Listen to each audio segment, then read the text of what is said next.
Good afternoon, good morning. Welcome to another Speed Gaming Daily Link to the Past randomizer race.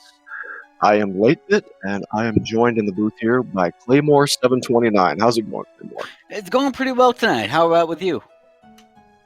Got through another Monday, so let's wind down. Yep. We got standard on the menu tonight. What can you tell us about that? I'm sorry, say that again? You broke out. We got standard mode on the menu tonight. What can you tell us about that? So, standard mode is one of the two primary modes for Link to the Past Randomizer. It, as the name implies, is a standard opening. Link will start in his house, and he will be required to spend about the first 8 or so minutes of playtime today heading up to the castle, finding his uncle, breaking Zelda out of jail in the basement, and then heading through the sewers to the sanctuary. At that point, the world becomes his oyster. Yeah, pretty closely mirrors the vanilla game's opening, so gives everybody a few minutes to get their feet, get their bearings about them, and kind of formulate a game plan if they want to do that. So, pretty friendly format. So, we have Slumberjack, Hitman 1382, TJ Maelstrom, and Dr. Earworm on the ticket tonight, and here we are off. And Link's uncle is channeling Inspector Gadget, the chief. This message will apparently self-destruct. And that is the Saga Frontier MSU pack that I'm hearing. I am a big fan of that. Good ear. I would not have recognized that myself. I admit that I have a little bit of an obsession with that game. Have for quite some time. So the Link to the Past randomizer, or at least this incarnation of it, supports what are called MSU music packs, which emulates a chip that never actually made it into the production Super Nintendo that I recall. The MSU1 chip allows users to integrate music packs into the game, and you have music packs from Saga Frontier, Chrono Trigger, Starbox, basically anything that you can think of. There's probably an MSU pack for it somewhere. Creators are constantly coming up with new packs for release, so a lot of runners like to use them. So you're liable to hear something new every time you tune in. Looks like we have a Samaria start tonight. Not the best, but certainly easy enough. Easy enough, and the Samaria block will actually give our runners a decent amount of range to handle any enemies they might encounter. Couple that with the 3 bombs that they have means that they are going to be able to clear out the sewer as they run through it. Yeah, because you don't want to have to drop back and do the back of escape later, so those early bombs are very nice. And even more bombs. Looks like we're set for Kakariko.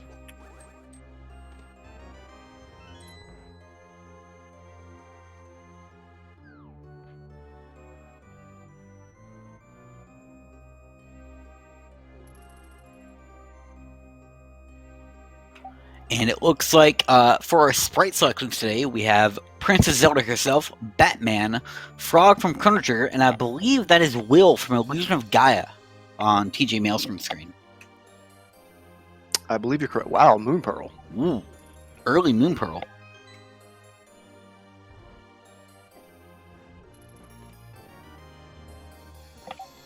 Maybe not exactly what our runners want to see, because that does mean the Dark World is completely open to them once they get the tools needed to go there. Yeah, for sure. But it does present some possibilities. If you choose to fake flipper and check the waterfall fairy, for example, you can load up a water walk with that Moon Pearl. So, you got options, kid.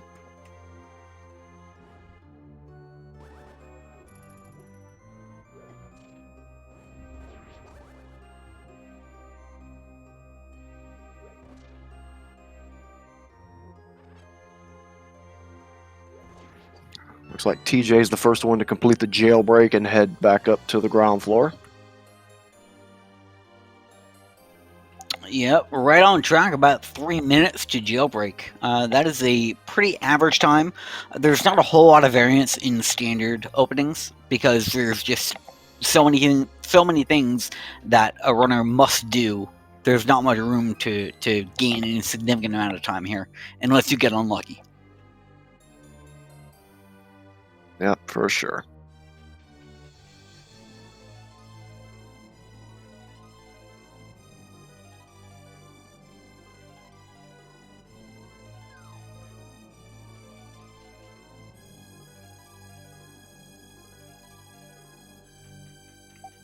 Zelda is leading Zelda out of the jail on Slumberjack's screen. That can't be confusing.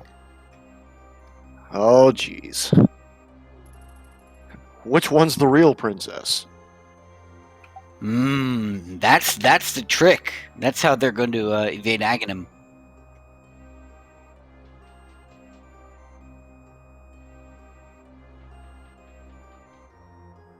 But if Aga imprisons the hero of time, then we could have bigger problems on our hands. Possibly, but if Aghanim imprisons the hero of time, then that means that he can't break the seal of the Seven Sages. So maybe not. That's true. He can just cause a lot of low-level criminal mischief at best.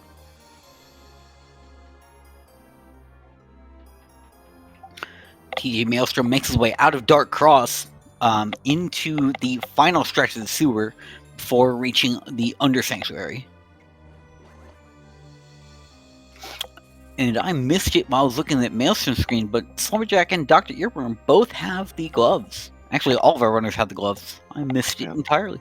Yep, they snagged that out of Dark Cross.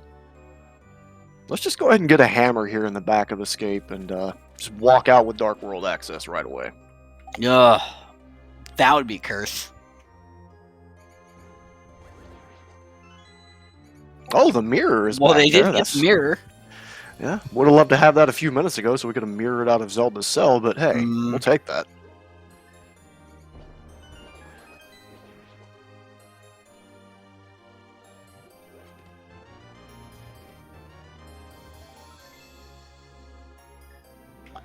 And Maelstrom making his way through the sanctuary at about the expected time.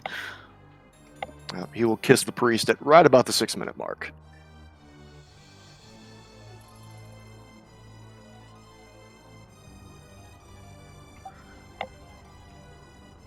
TJ Maelstrom opting to not take the sanctuary route to Kakariko, but take that mirror and head to South Shore. Not a bad play. Interesting. He may be going for that fake flipper route that I mentioned earlier. I'll take it to Ice Rod Cave and then fake flipper from there. Almost certainly.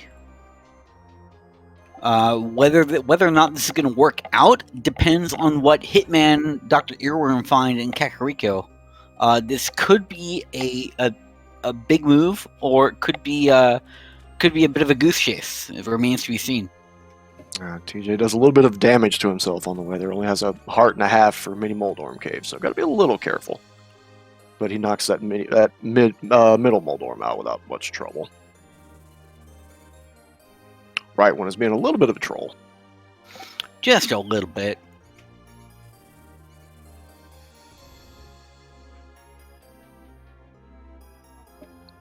Flippers are hanging out in the Thieves Hideout of Lost Woods. That's something Maelstrom is potentially going to miss. It does mean that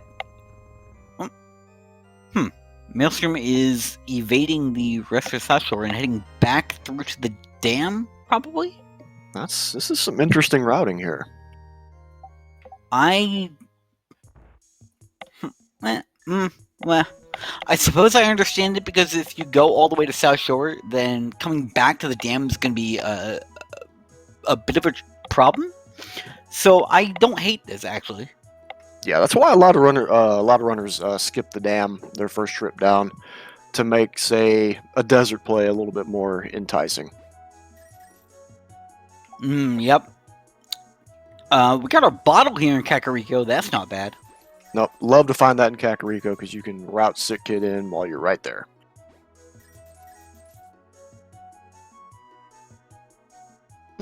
Getting our lumberjack check on Slumberjack. Just arrows. Nothing doing.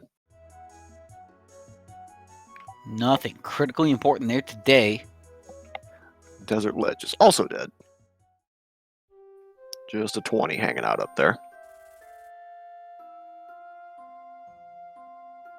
We got blue crystals at Eastern Palace Taohera and the blue pennant at Desert today.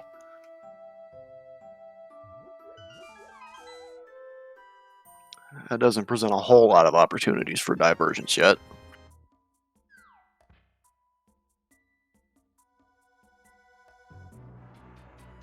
And Agina has nothing. TJ Maelstrom may find himself just a tiny bit behind. Although I expect our other runners to eventually close the loop and complete the same checks. So Right. Plus, TJ has pretty strong execution, so he will eat away at that little deficit that he just gave himself. So I imagine he's not too concerned. Mm-hmm.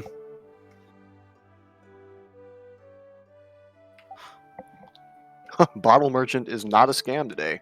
No, Dr. Earworm went ahead and fed himself the rupees necessary to buy the merchant item, which ended up paying off. Quite literally. Ether's hanging out in the chicken hut. That could be required. That could definitely be required. And only 20 rupees in a race game. We're not going to have that time sink today. And just a $5 sitting in the library. Oh, there's the hammer in the bar. Hello, Dark World Access. 10 minutes in. That is quite possibly the fastest Dark World Access I have seen in recent memory. And the magic cape at the Sick Kid. Yep, Sick Kid is trying to make us reconsider our career as the hero of time, offering us an alternative to, be a bullfighter instead. I mean, it's probably safer. Depends on the bull, I would imagine. Dr. Earworm stops by and refills his bombs on the way out of CAC. No, not a bad idea. It doesn't take much time to go through the refill, and having more weapons is always good. Yeah, it doesn't feel too good wandering around Hyrule with just 2 bombs in your pocket. You like to have more than that. Mm-hmm. I expect to see a South Shore play from at least Hitman, possibly Dr. Earworm as well now. Yep, Hitman's heading south.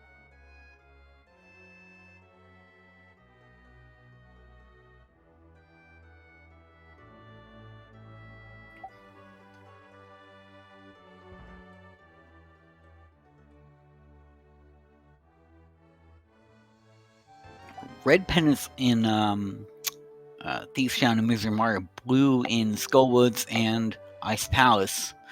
Green pennant Turtle Rock. 5/6s are Thieves and Mire. The green pennant Turtle Rock doesn't feel awesome, but it does mean that maybe our runners won't have to do it. Oh, there's something there. There's totally something there.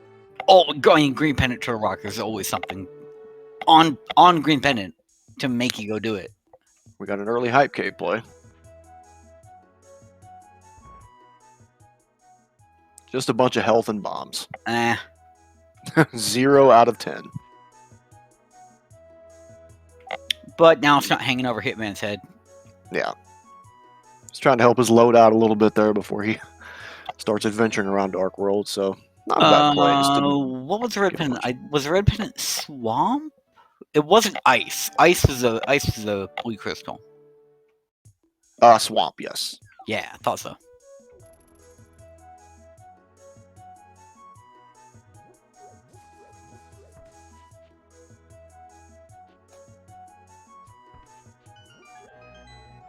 Stumpy gives us another bottle on Hitman's side. Yep, this one has a B in it. Not exactly great, but if it's a good B, it can come in slightly handy. But if it's a generic B, yeah, just let it go.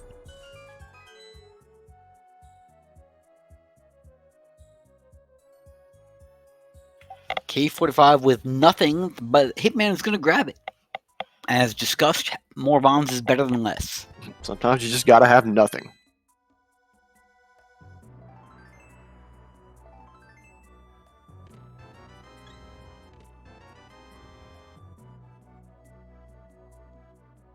Looks like we've got an early Skullwoods believer over on TJ's side. It's an interesting play. Without the fire rod, there's not a whole lot that can be accomplished. TJ Maelstrom's going to be able to do a little bit of work, but not much. Mirrors real quick to step up and see that he left 10 arrows behind at the mushroom spot. Not interested. He is interested in those flippers, however. Certainly. And he actually has the requisite rubies to loop in King Zora when he goes up there. Our other runners do not have that money at this time. Oh, no, I'm sorry. I misread the 3 is 5. Yeah, that's kind of what I figured. Discord compression is not my friend. No. We are stuck with a pretty compressed stream here, so we do make some occasional visual errors.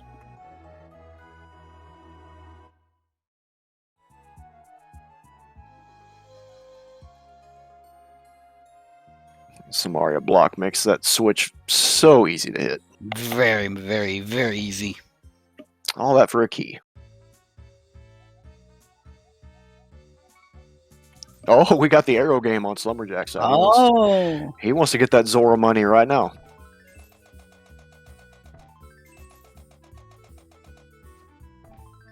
Man, I love this MSU.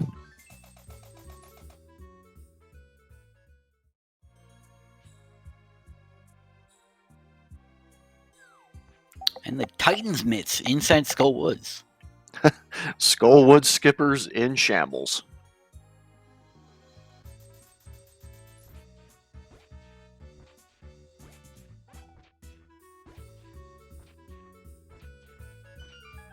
Scores the big key out of Pot Prison and another small key below. And meanwhile, the dig game has nothing but arrows and all this money that Slumberjack is digging up. Yep. Might as well get your money's worth. You paid 80. Oh, he got just enough for Zora. Looks like we got another Skullwoods believer as Hitman steps inside. Going to be nicely rewarded with the Titans mitts.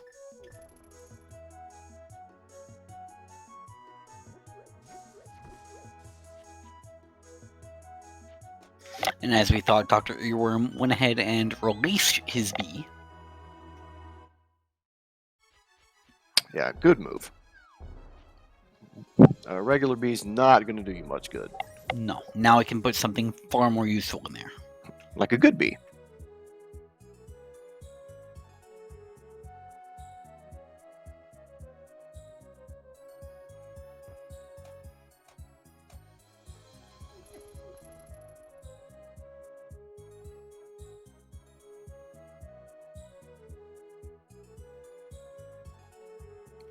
Don't know if we saw the second item in Skullwoods. I think it's in the back.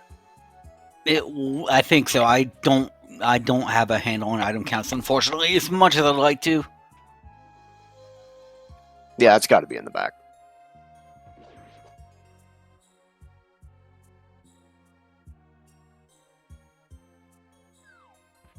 Mail upgrade on the pyramid ledge, and Slumberjack wants it.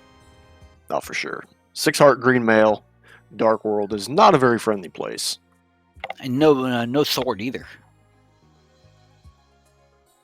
Yeah, and the hammer, as powerful as it is very unwieldy in a lot of situations. So you'd like to have a little insurance policy in your armor. Mm-hmm.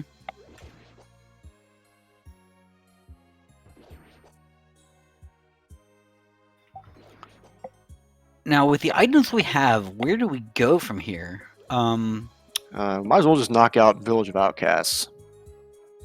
Yeah, that would be a good option. We have all the items needed to fully clear it. And our runners are no doubt skilled enough that hammer blind is not going to be a problem. And we have the Cane of Samaria just in case. Yeah. Samaria blind is always fun to watch. But I imagine they'll opt for hammer blind if they can help it. Slumberjack is visiting the Scamfish's cousin, and today's scam is not a scam.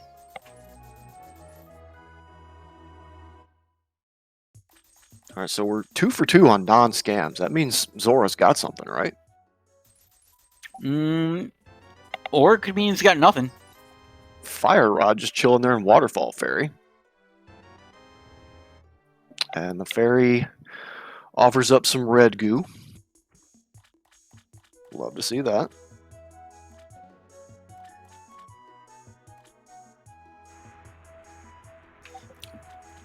Two items here in the Zora Waterfall area. On the ledge, we have nothing. Meanwhile, our other 3 runners have taken the Thieves Town plunge. Convergence at 20 minutes. All right, come on. Show me a hook shot on Zora. Well, I can show you a book in Thieves Town that Earworm just picked up. That'll do. That's not a hook shot. I mean, it stuns, but it's not a hook shot. Not a hook shot. Won't get you through Swamp Palace.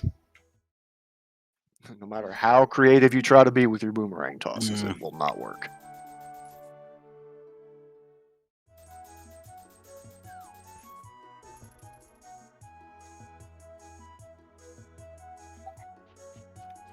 Got a shovel in the front of Thieves Town as well.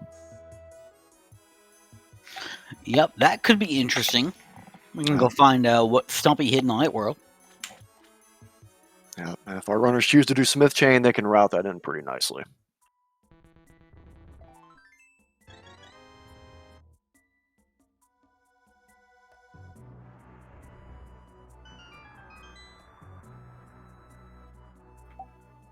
With that book that we're getting out of Thieves Town, that does open up Desert Palace, and the fire rod in the waterfall cave means that we can full clear it.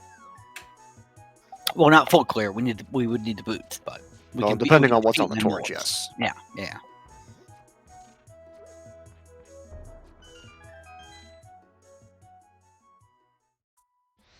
That is a pendant, so probably not a high priority play for our runners, but it is an option. If you feel like you're behind and need to gamble, that is certainly on the table.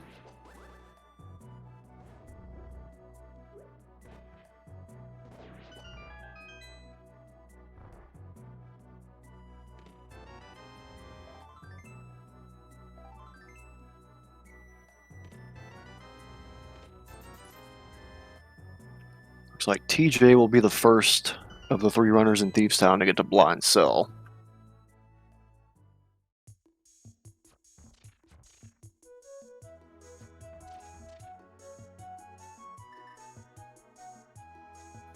Small key and blind sell. You're going to have to do the chest. You hate to see it. But we have the Titan's Mitt, so it's fine. Yep.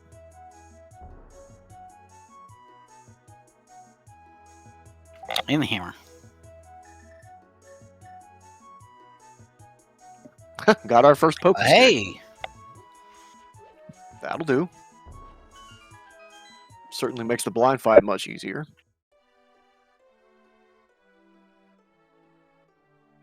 Yeah, so never mind what I said about hammer blind. Yeah, the crowd gets robbed again.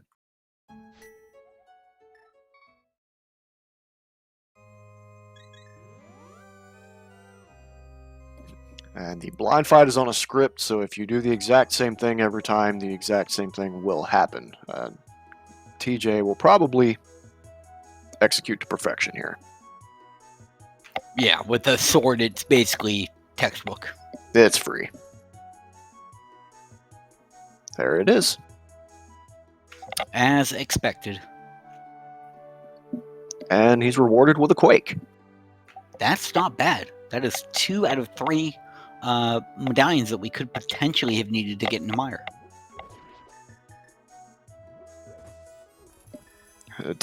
The shadow of TR is still looming as well. Yep. That will be on our runners' minds until the end of the seed, basically.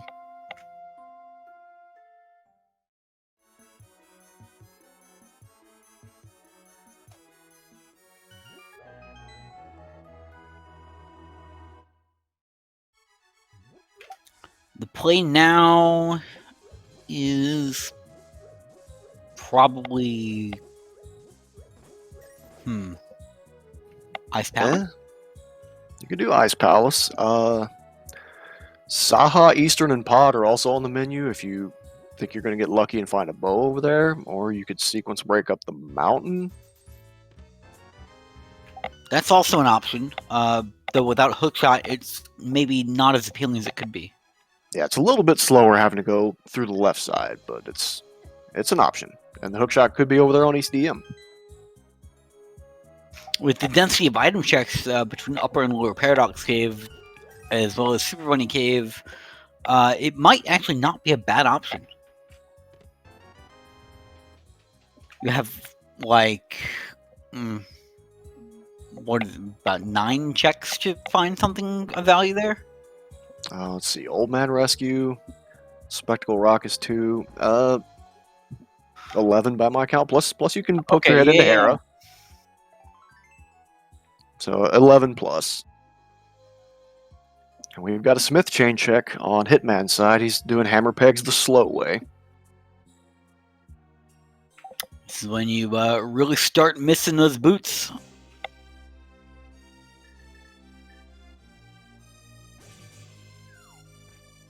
And TJ coming right behind to do the same thing. Yep. No payoff today, unfortunately. No. But you have to check that you can't leave it behind, or you're never coming back for it. Nope.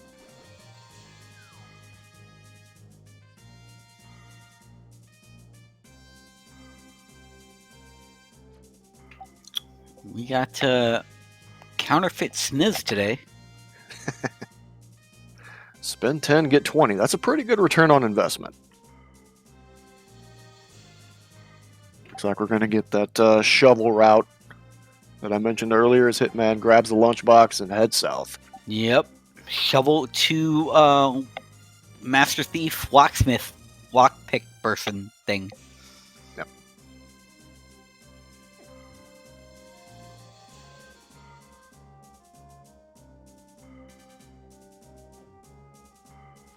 Hitman says, wait, I already checked K45. Let's go to Stumpy and said.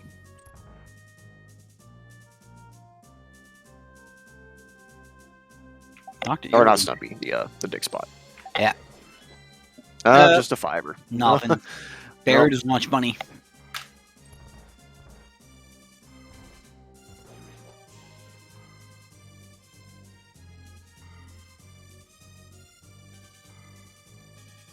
TJ says yes, please, to that little bit of a bomb refill.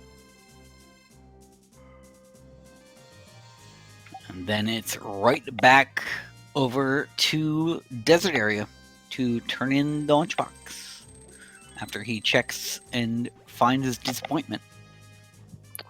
Now, if you're wanting to make a play here, you maybe scout Bombo's tablet and then just head into desert. That may be what... That seems to be Hitman's play. Yep. I like it. It's not a bad play. I mean, this gives you the knowledge that if you need to come back here when you have Master Sword. And we will not.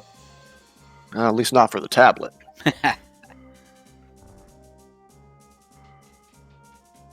There could still be something needed on the torch in here, or... there's options. Hitman, remember, he has not checked the Guinea yet. He's going to do that before looping back into desert. Yeah, it's a long walk out of this cave, though. I think I might have just done desert and then checked a Guinea on the way out. Of course, doing this, if desert is clearable, this does have the unfortunate side effect. Oh, never mind. Hitman is saving. He bailed on that idea. Yep. That's defensible if you do a Gina first, because like I said, it's a long walk out of that cave. Yeah, and I was going to bring up the fact that if he dipped into desert and found it clearable, then he would have ended up orphaning Checkerboard Cave, which is never a good feeling. Oh no, definitely not. Like it's easy access with a flute, but still. It's time that you are wasting that you're not really getting a payoff on. Right. Looks like he has chosen the swamp play instead.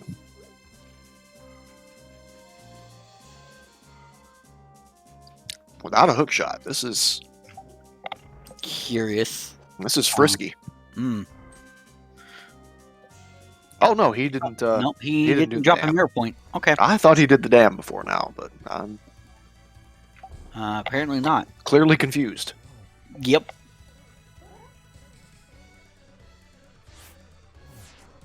It's like TJ's gonna farm up some rupees here and presumably do the Zora play. That would be my guess as to why he's playing with the bush crab. I mean, you could just do what Dr. Earworm is doing and head for the scam fish and get a free 300, but Yeah. of course you just assume it's always another scam.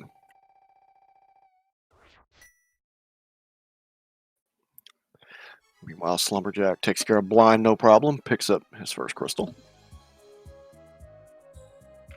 Yep. Everybody's got their first crystal by the half-hour mark. Dr. Earworm digs his fire rod out of Waterfall Fairy, gets his free promotional bottle of red goo.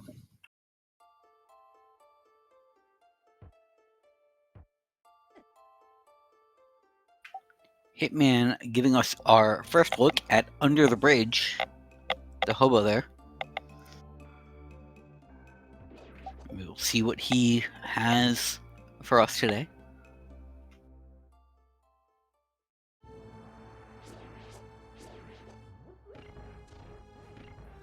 Runners are probably looking for a little more firepower before they step into Ice Palace. Yeah, and $50 ain't gonna be it. Afraid not.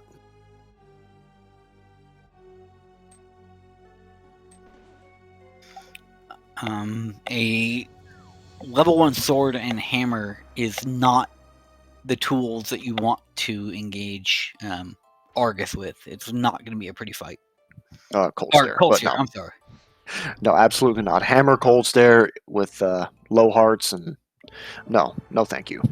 Even with Blue Mail, it's not going to be the easiest fight in the world.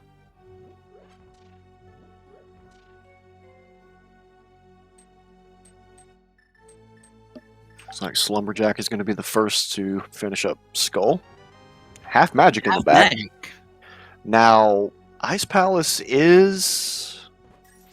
That makes Ice Palace a more palatable play because now you have that much more magic to work with the Fire Rod. Right, yeah. If you get Cold Stare trapped in the corner good enough, yeah, you can just wail away at him and knock most, if not all, of the puffs out with just Fire Rod spam.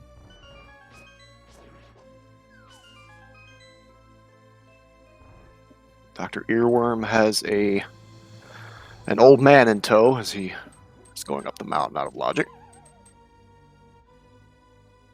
It's going to be interesting to see what he gets and if he remembers that it's out of logic. He's got Oops. combos. Oops, all medallions.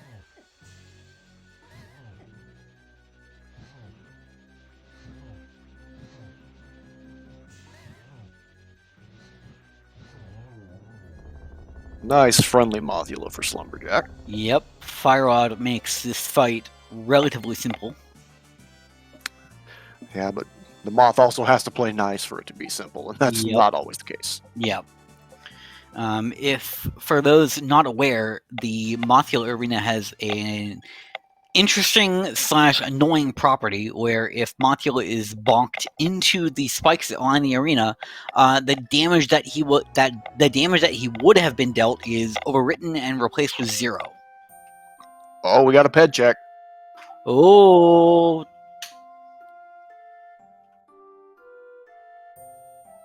Aw. Oh well. Sorry, chat. And we got a tablet check on Dr. Earworm's side. That's just money. So nothing fun coming out of that book, unless there's something in Desert. That book has been not really worth. Desert is the last hope for that book. Dr. Earworm steps into Hera. Unless we get the Ocarina, in which case the book just doesn't matter at all. Right.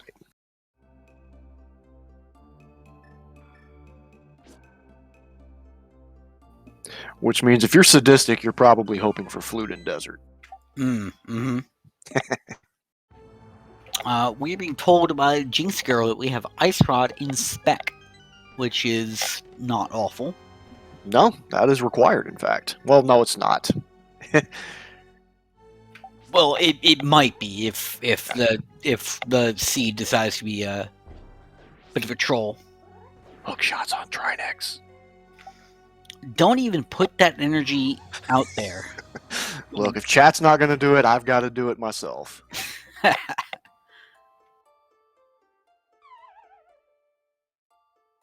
Akuhe making the point that Swamp is in play, yes, and the Canis Moria makes it easier with the ability to dive her down, but walking in there without a hook shot is not the most advisable play, I would not think.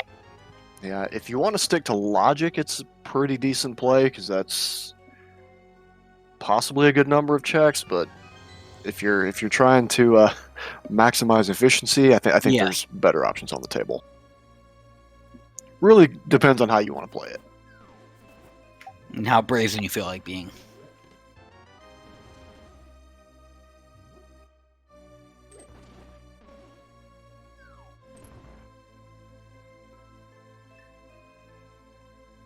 We got Maelstrom and Hitman closing the loop and finishing up the Zora check. Gonna get their big bags of nothing. At least they can check their stun prize now. For as exciting That's as true. that might be.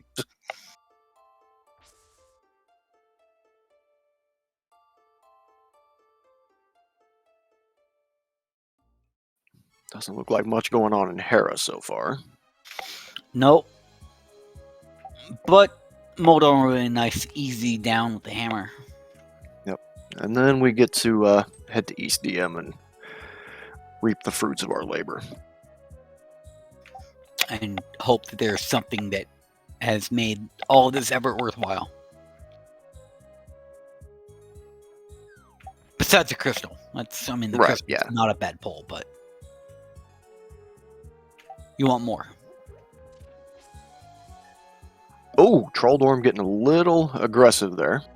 Little aggressive, but it wasn't enough. And we have Maelstrom dipping his toes into Ice Palace. Oh, and he does not have that half magic. That's... This could get sketchy. A little bit dicey, but he does have Samaria, so this is not going to be as hateful as it could possibly be. Right, and with TJ's execution, it's a better prospect than it is for a lot of runners, but still not ideal. And you're going to see coming up shortly here the Canis Samaria. We call this trick the Icebreaker. Basically, you can do some magic with the Canis Samaria and extend the state. Extend the property of Link being in a door. And when Link is in a door, the game will push him to the side until he stands on a patch of ground. And in this case, the Canis Moria block will bridge the gap between the door and a barrier right here, and he will just phase right through it. Nice and clean. That was basically as clean as you could have liked it. Dr. Earworm takes the walk of shame down Spiral Cave and is rewarded with the Master Sword. So that's some good value right off the bat. That is good value. And now he's going to climb back up through Paradox, and we are going to see the goodies. We still got 9 checks to go here. We're just getting started. And Tempered on Floating. So... Wow. Yeah. So going to get 2 swords out of this. Yep. That is excellent. And Dr. Earworm is going to have those swords before going into Ice Palace, which is going to be very important. Oh, absolutely. Night and day difference. The lamp in Paradise. Okay, so the game expects you to have the flute somewhere. Yep. So the randomizer runs on It respects logic when it puts items into the world, and it knows where you should be able to go based on the items that you have. To get up to this point in Death Mountain, you require either the lamp or the ocarina. The lamp to move up through the vanilla route through the old man. The ocarina will just drop you on the mountain. Because we find the lamp here behind the old man, this tells all runners that the ocarina is somewhere accessible to them before they would get up here. Yep. And it is very important for runners to keep logic in mind if they do decide to break logic, because now Dr. Earworm knows that he will not find the ocarina up here. Oh, is Dr. Earworm going into TR or just popping it open just in case? Okay, just in case. I was gonna question face checking Turtle Rock. Yeah. He will be getting that tempered sword though, which is all he can do here. Did he check Super Bunny? I missed it. I don't think he did. That he might be doing that after collecting tempered, possibly. Yeah.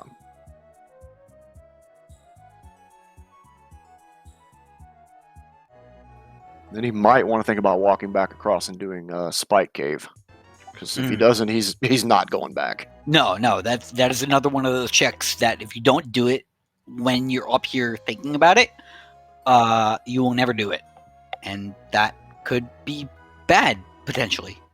Yep. TJ's trying to farm up a little bit of magic. He's a little bit short for Cold Stare. Yep. You need the full magic bar. Oh, there we go. Yep. Okay, good. There we go. I missed the top chest in Super Bunny because I was focusing on Maelstrom. The bottom chest had 50 rupees. I'm guessing it was nothing though. Yeah, I didn't see anything light up of note on the tracker, so it was bombs according to Jinxie. Well, it's out of his mind now, so he's not going to have it hanging over him. TJ does have a red potion in his pocket, so he might. He might want to use it. He might still have that. The bottle in.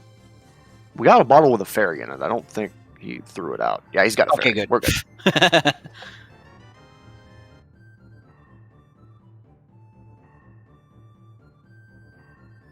Yeah, better to use that before going through your potion. And you're going to see when Dr. Earworm goes to close the loop with Ice Palace, you're going to see just how much of a difference that Tempered Sword makes vice the Fighter Sword.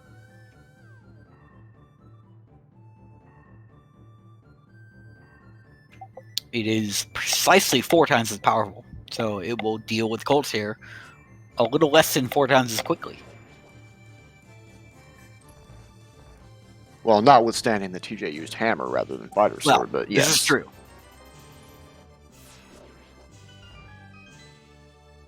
But as we discussed, the hammer is a little bit unwieldy, it is a little bit slower to fire, and the hitbox is weird, so...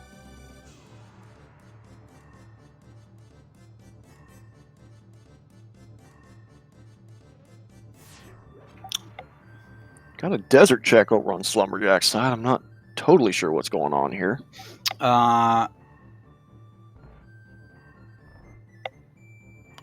Okay, our tracker Sabletooth is reporting that nothing is in desert. Yeah, it's just odd that leader. It's odd that TJ or not TJ, Slumber went to the cannonball chest and then mirrored, and then walked back to the right side.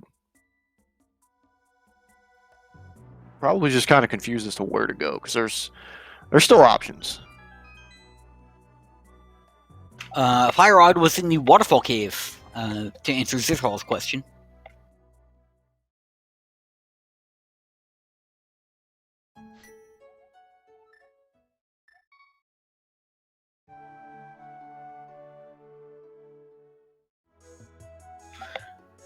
So we've taken care of Ice Palace, we've taken care of Tower of Hera. Skullwoods is beatable, but we are currently still missing several critical items. And the question is, where do you go? I'm starting to feel that eastern and pod area, yeah. Yeah, we have. Well, no, because we still need the bow for pod. So we are hoping that the bow's in Sahasrala's closet? Question mark. Yeah, or front of pod, or just anywhere in pod, really.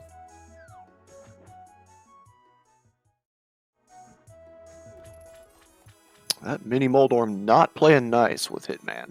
No, it just did not want to die. Using the crystal switch for cover, that's low.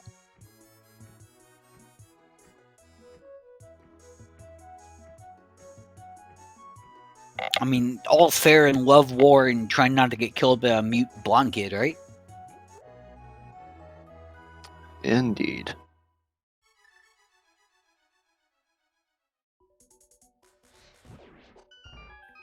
Ooh, good MSU choice for Ice Palace here.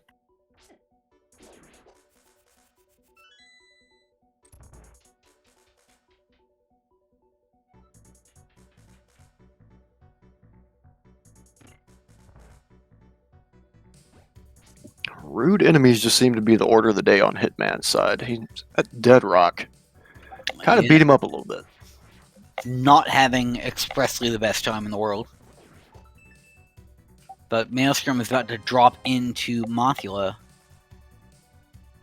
Slumberjack shows off his wavy coin, and the Pin Gators just turn into bombs out of sheer terror.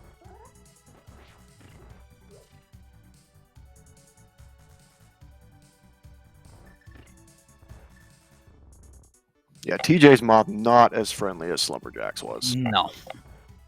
But takes care of it nicely, and that'll be TJ's second crystal.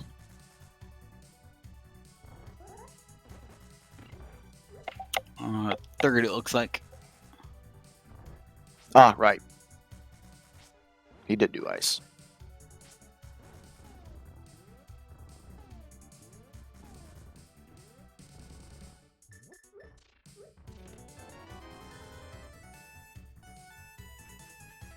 Earworm having to duck into the closet to refill a little bit of magic. And I don't know if the two decanters here will fill it up all the way. Nope, he needs one more. Yeah, unfortunate. Now, the Baris have them in the prize pack, but... Oh no, you're right. You could just use Bombos. It's fine. Everything's fine. We have a coin for all occasions in this seed.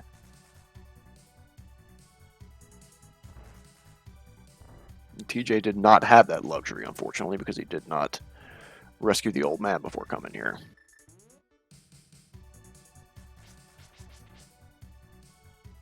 But yeah, between Fire Rod and Tempered Slash's Cold Stare is much squishier. Much easier to deal with than it was for Maelstrom. We got a TR dive on Hitman's side. Oh, this is an interesting... I like this. I like this. I respect the gamble. I don't hate it. And honestly, I'm gonna kind of laugh if the bow's here. It could potentially be here, I think. If Ocarina is in Sahasrala or the front of Pod or Eastern, it could require you to come back up here to get the bow. It would be nasty, but possible. Yeah. Where was the Ice Rod again? Ice Rod was in Spectacle Rock.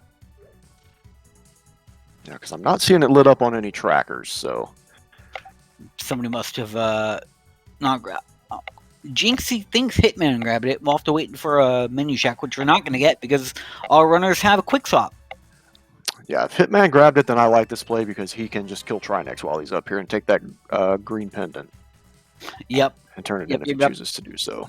Now that would be ugly if the green pendant yields the bow. That would be absolutely terrifying. Oh yeah, tremendous gamble on Hitman's side that would pay off, but yeah, that's nasty.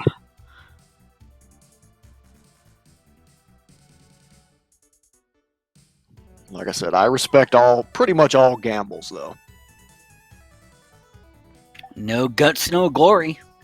I like to play aggressive. Some people like to be more thorough, but nah, I just push forward and whatever happens, happens. And speaking of guts and glory, Speed Gaming 2 is coming in with a 100-man raid. Welcome. You are joining a daily Link to the Past randomizer race in progress. This is standard mode. An interesting race so far. The bow is MIA as of right now, and we think it might potentially be here in TR. That is what Hitman is certainly hoping for. Yep. Logic permits it, even though it would kind of feel kind of gross. Gross for anybody not named Hitman, you mean? That is very correct. Hitman would absolutely love it.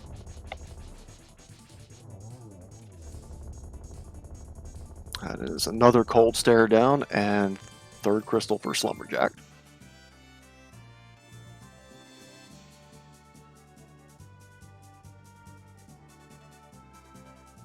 Earworm is whacking away at the giant bug. I guess Hyrule never invented raid. No. That'll be Unfortunate. crystal number 3 for Earworm, yeah. The market's there. Crystal number 4 for Earworm, it looks like. Oh, he did Hera. Man, I just cannot read the tracker tonight. And yeah, we have our runners in all corners of Hyrule, so it can be a little bit difficult to keep track of who's got what.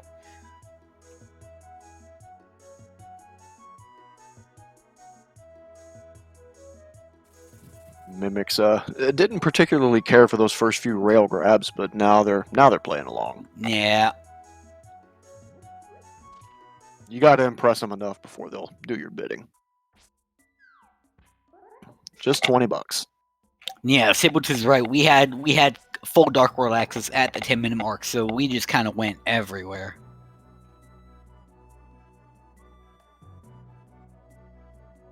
Earworm gonna get the bad news.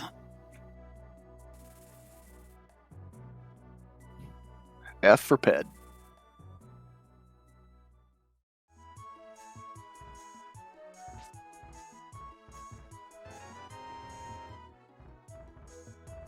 Slumberjack completes his medallion collection, getting the bombos off the old man. Mm-hmm. I wonder if Hitman has the bow in mind as well, because this is as we've discussed, this is a risky, aggressive play. He knows it's a green pendant, so he knows there's an item hiding that he doesn't know about, as well as the item from Trinex. He has to be thinking that the bow is here. If not the bow, there's the hook shot's still missing in action as well. Correct. It could be that too. Something is here. It has to be. It could be something boring like the flute. No, it can't. No, it cannot. No, it cannot. You're correct. Yeah, because the flute was our DM access in the first place. Yeah, so the flute's hanging out somewhere in the main world. Sable is correct as well. There are 6 TR items, the Mimic Cave and the Green Pendant, so this is a dense play just like Death Mountain itself was. Right, yeah. This is... It doesn't feel like you're maximizing checks, but in a way it is.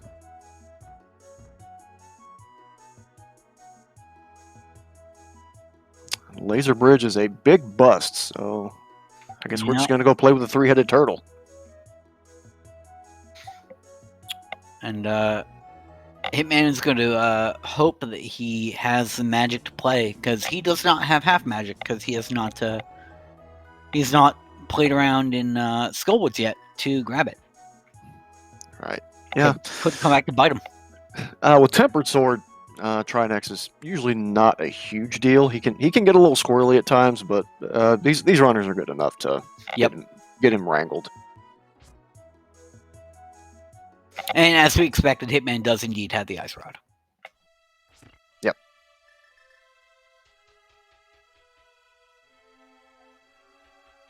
That was a beautiful execution there from Hitman. Very well behaved, Trinex. I think we've seen all the items, but I might be miscounting, so this is probably either a map or a compass.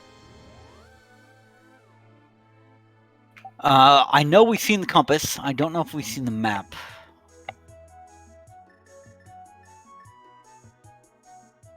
I'm surprised no one has made the Eastern Pod play. Oh, it's just a fiber. Well, now Hitman's hopes and prayers are with this green pendant, which he can then route into Eastern and Pod. So this works out. It's not a bad play. It was just highly aggressive. Yeah. And if the green pendant doesn't have anything, it's going to end up being a bit of a wasted effort. But I don't think it's a bad play. I like you say, I respect the aggression here.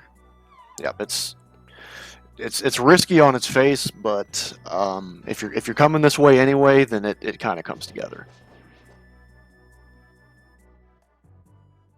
Of course, if Hitman finds the bow in the back of Hospital's closet, he's going to feel a little bit bummed out about it. Yeah. All right, moment of truth.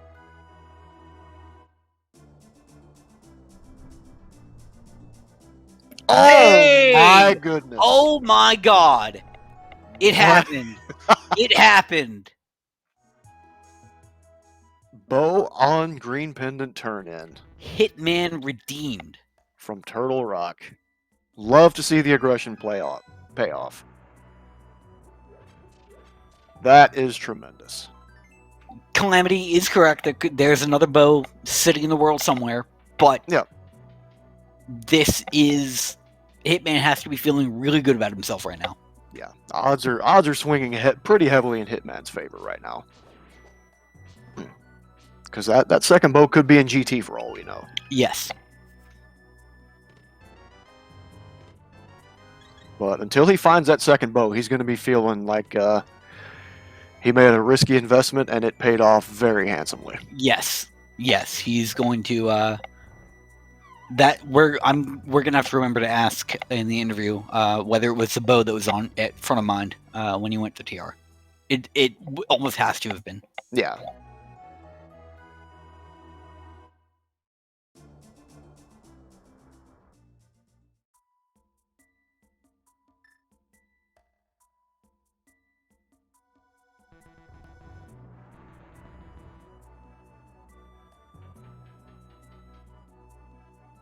Hitman is joined by a scamming monkey. I mean, it's not really scamming. It's just a little bit of friendly extortion. Mm-hmm.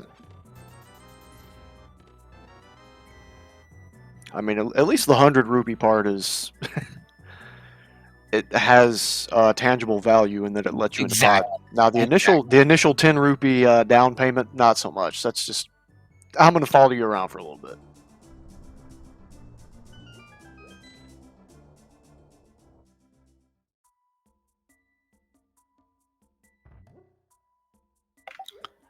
Now, here's the question. How long until our other runners decide to go aggressive?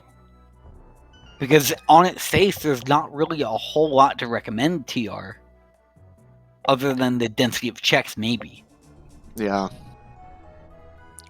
I mean, Eastern and Pod and Saha's Closet are just as dense, but you never feel good going there without a bow. Yeah. It looks like Maelstrom is going to be making the play, though. So. Yeah. Now, here, we're seeing Earworm make the play to Pod sans bow. So, this is going to be interesting. Yep. Now, if there's a bow in the back here, that's interesting. Yeah, then it comes down to the time save on silvers with the other bosses in Ganon, which isn't nothing, but Will it be enough to make up for the time loss going to TR? Yeah, no, TR is about a 7-8 minute time sink versus, you know, a minute 30 on Ganon. No.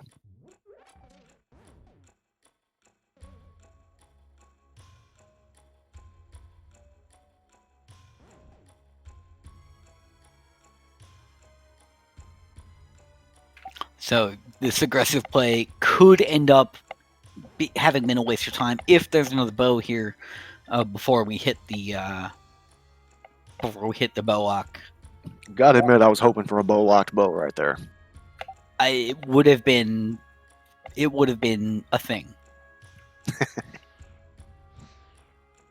think all our runners still have that promotional red goo in their pocket, so they could have done the camera unlock and gotten it if they chose to do so had it been there.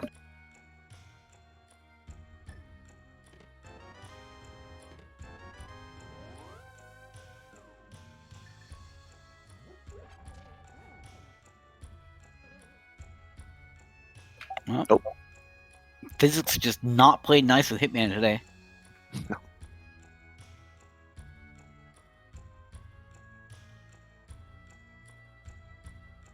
And right now he's thinking, please God, don't let there be a bow back here. Yep. That's going to be haunting him until he gets back behind that statue. No. And then it's going to keep haunting him until he gets back into Eastern Palace. Yep.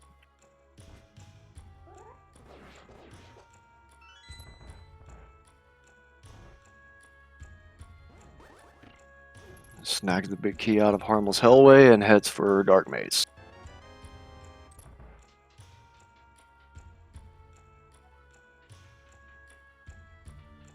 Meanwhile, Slumberjack and TJ Maelstrom have converged in Turtle Rock. They are doing this same thing. Yep. Earworm is trying for the... we're going to see the camera unlock here. As he approaches the mimics. Yep. So we don't exactly know why, or at least I don't, but drinking a potion while heading to the left on that super tile unlocks the camera, and then the game considers that if all enemies are off screen, they must be dead, and so open an enemy shutter door. Not entirely sure why the camera unlock works that way, but it helps our runners out considerably in this case.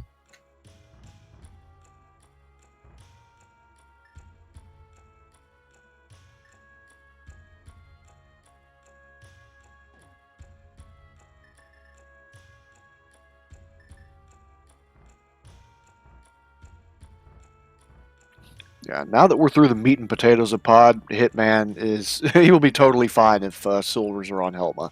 Yep, Hitman's breathing a sigh of relief right now. But not a complete one, because he still has Eastern Palace.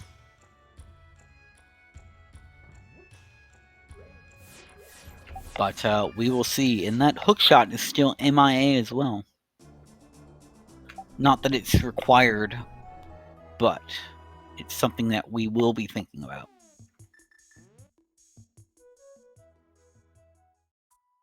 Well, it will be logically required by the end of the game, because we do have to hookshot past Moldorm too.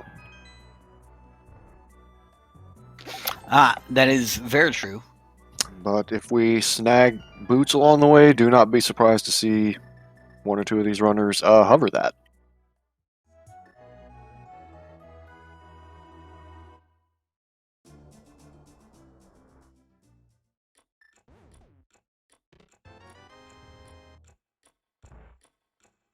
Combination sword hammer strat on to break the mask. That's kind of the standard approach. You will see some runners do spin speed hammer, because spin speed expands the hammer's hitbox pretty dramatically. But the old hold the sword out and poke the Helmosaur with a hammer strat is still perfectly viable. Nope, just $50. But that is crystal number 4 for Hitman. Yep. Yes, indeed. And now he's going to poke his head out of Palace of Darkness, mirror back to the Light World, and dive right into Eastern. And we will see what goes on.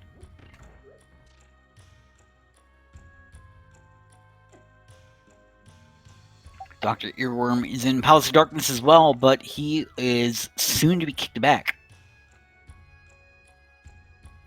He's going to take a long, hard think about where he's going now. He's going to give Eastern a go. So we got our runners on the left in TR. Both on Laser Bridge, as a matter of fact. And we got our runners on the right in Eastern. Yep. Earworm is desperately trying to find a bow. Hitman is desperately trying to kill Armos. Hitman is desperately trying to avoid a bow in here. So these runners are in here for completely opposite reasons.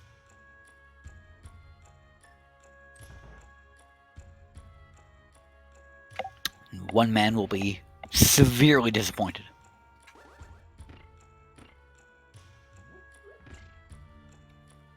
Looks like the turtle got the best of TJ.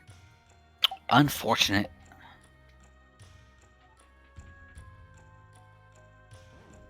Or maybe he just death warped to get some health back. I didn't notice. I just saw the game over. Yeah, I did not see either. My attention is rapidly focused on the Eastern Palace fight here. Yeah, Eastern is the major story at this moment.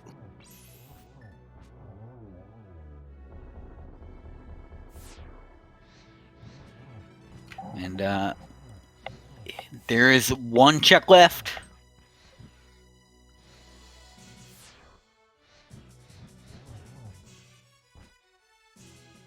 Or a couple checks left. I forget the Eastern Palace layout, but not many checks left for Earworm to find that bow here. I haven't been counting items. But this is probably vanilla big key, so...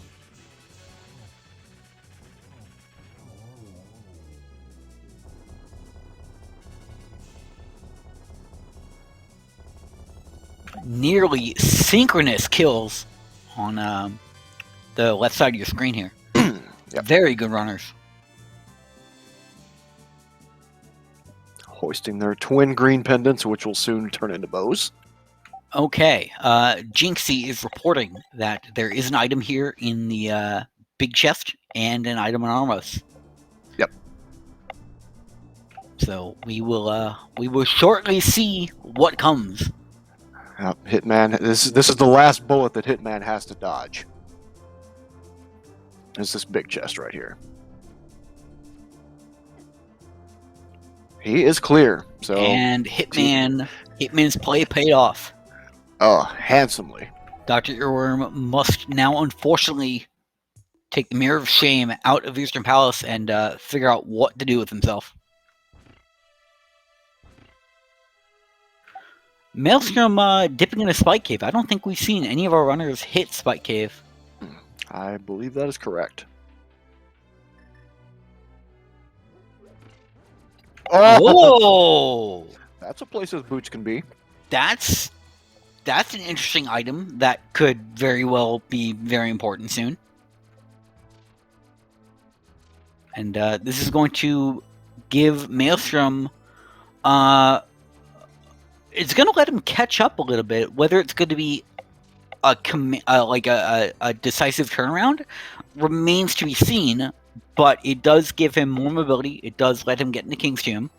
It does give him a couple more checks here and there. Yep. He's going to knock those boots checks out of the way right now. The boots just came out of Spike Cave, Calamity. And Dr. Earworm is going to have them as well. So now our runners are in desperate search of a flute.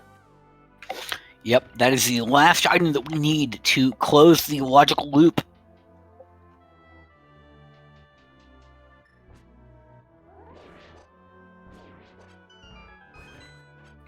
So yeah, the burning question is, where is that flute? And right now, I think I think it has to be. I think you got to go swamp. House. Yep. Oh, excuse me. Yeah, swamp. That's the only place that it can be. It kind of feels bad because swamp's a pendant, but We've already seen that pendants don't particularly matter. no. This seed, you go for pendants. Who rolled this? You should be ashamed of yourself. That's a good question. Nah, I'm kidding. Seeds like this make for some pretty good entertainment. Oh, definitely.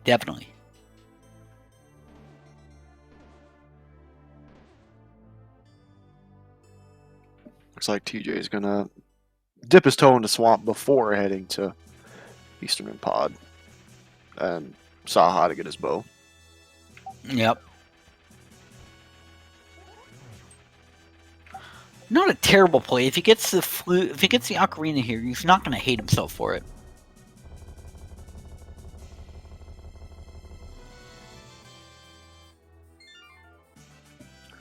Moldorm is down for Slumberjack. That's crystal number 4.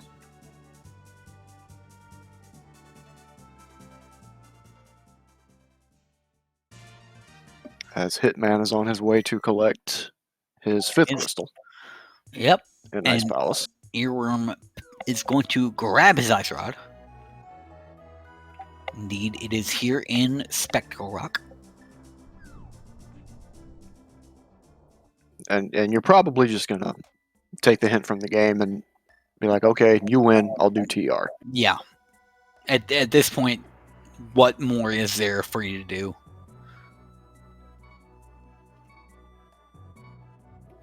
You could give Swamp a go without a hook shot, but I mean, you've got the full TR package. Just do it. Yeah, I mean, it's not awful. The Canis and Moria will let you diver down and route a little bit more efficiently, but without the hook shot, you are ultimately doomed to failure. So it's not the best plan. Although we saw with Turtle Rock that aggression pays today, so maybe. Yep. And looks like TJ dug the flute out of Swamp and is that's now headed for the Eastern Pod clear. Yep. Okay. I mean, I looked away as he was going in Swamp, and then I looked again, and he's unleashing the duck, so it's probably in the first chest.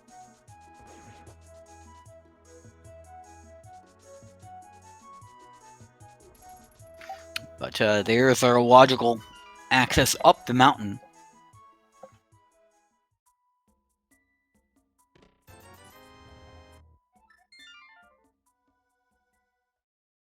Maelstrom is going to make the pod play, the pod to Eastern play, with that bonus hand.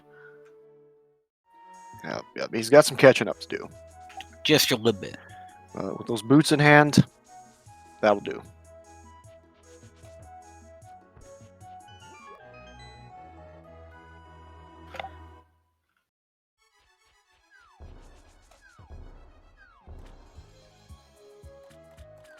And I note that TJ did not stick around in Swamp trying to dig that hook shot out, which is probably smart. Hook shot is almost certainly in GT at this point. Yes.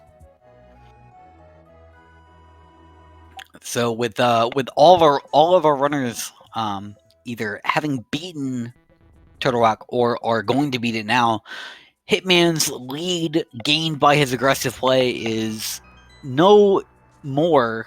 He's not going to further increase his lead. But being the first to have done it, he does still maintain it. Right, yeah. And the only one that's really going to make up any ground is TJ on account of those boots. Well, Slumberjack has the boots now as well. And Earworm has the boots. Yeah. So. That is. Oh, they all have the boots now. Yep. Hitman is the only one without the boots, but he was the first to make the aggressive TR dip, so... Right. Win some, lose some. Yeah, the boots will eat away at that lead a little bit of the time, but I think it is likely going to be too much.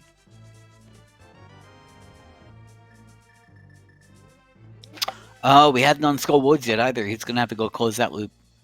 Oh. Get his half magic out of there as well.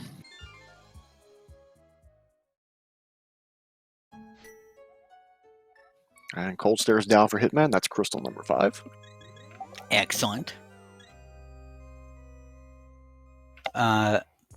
If the big key is on torch, or maybe the hookshot on torch, that's going to be kind of a feels bad man for Hitman.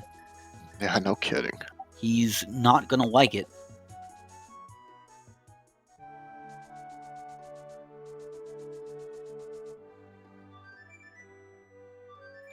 Nice clean pokey key on Earworm's side as Slumberjack unleashes the duck.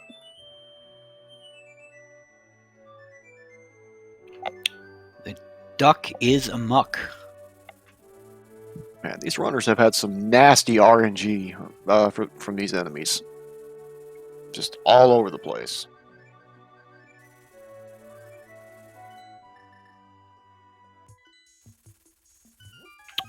Slumberjack going to be the first to poke his head into the mire area. Yeah, just looking for a hook shot for some peace of mind. Hookshot could definitely be here.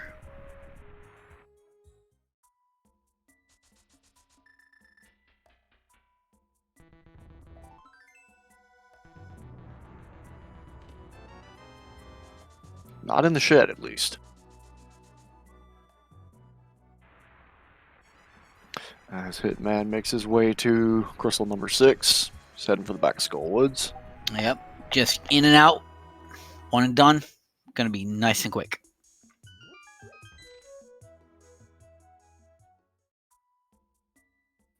Checkerboard Cave is nada. It's good to get it out of the way. Slumberjack had to have been thinking about it.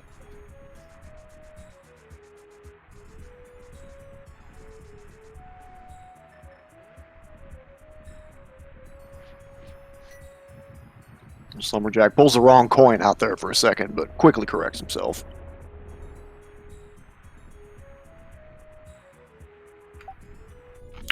Interesting. Hitman is not making a play for that chest at the moment. Going to be curious to see if he goes back for it. If he's counting items, he absolutely will. But for all he knows, a hook shot is on Mothula, or a flute is on Mothula.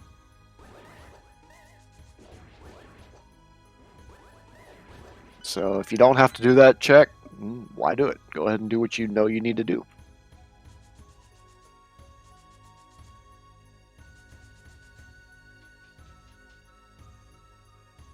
Forgets for a moment that spin slashes do not work against Mothula with a tempered sword. Nope.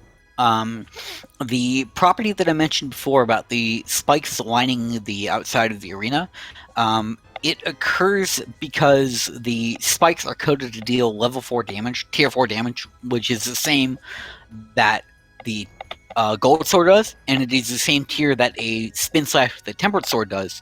And so any of those 3 damage sources will simply do nothing to Mothula. Although I don't remember if the randomizer patched that level, the damage tier issue in Mothula's arena. Gold sword does tempered damage. Yeah. And then poke dashes work as well, but not spin slashes.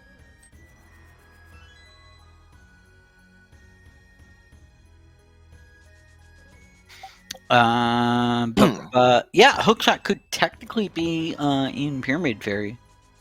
Ew.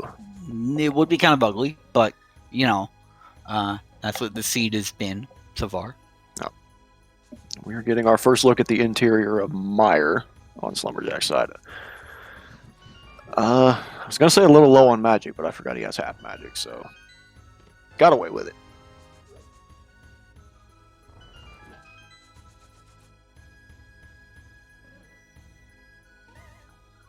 Sighs and resigns himself to his cutscene chest fate. Earworm picks up his green pendant off of Trinex, and we'll soon get the bad news. I mean, good news because he'll have things to do now, but gotta feel bad getting there in about an hour and 20 minutes.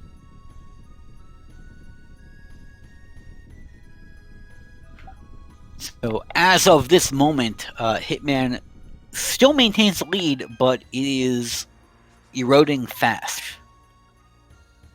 Oh, there's hookshot a and hookshot cave. There we go. Oh, I love to see that.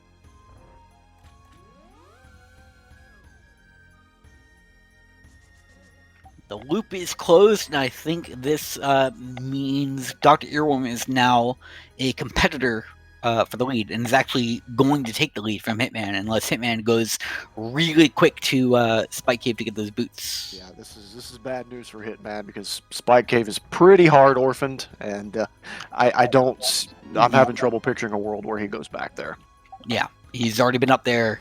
He thinks he's outsmarted the seed and done the real tricky thing.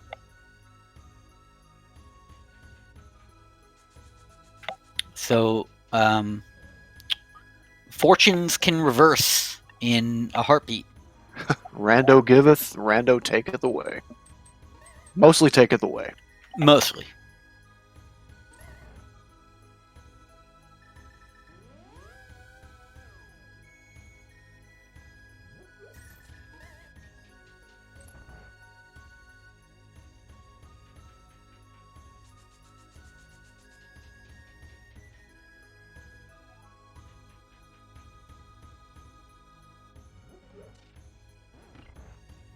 So we know where pretty much everything of note is at this point. So we're just kind of going through the motions, and Yep. while everybody wraps up their loose ends.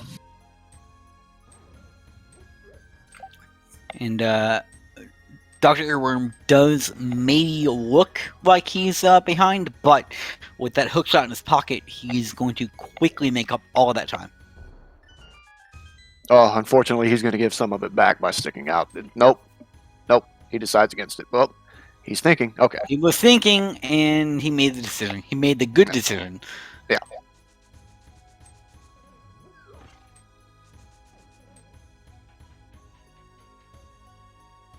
So I think Earworm is, even with that late green pendant,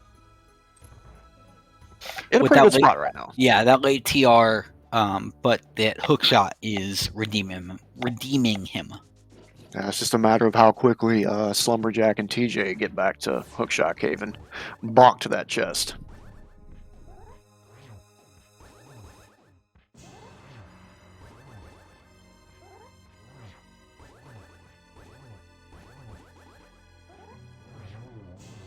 Or they may just be planning to hover, who knows? You never know.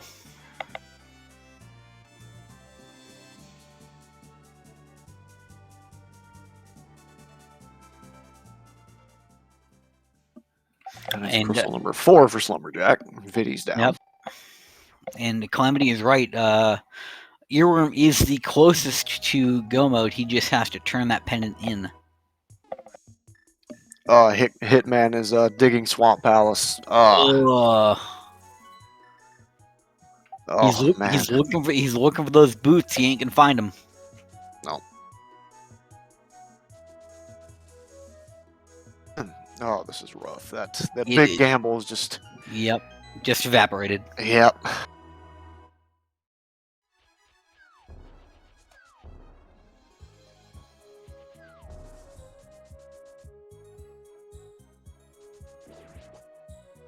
Looks like we're gonna get a Pyramid Fairy play from Slumberjack. Yep. Come on, give us full vanilla here. Give us gold, sword, and silvers. I'd dig it. It's a logical play from Slumberjack. It probably won't have gold or in the other row, but we can dream. Yeah, Rando is all about dreaming and then having those dreams crushed. Or having the dream pay off and then get crushed by forgetting Spike Cave. That can happen.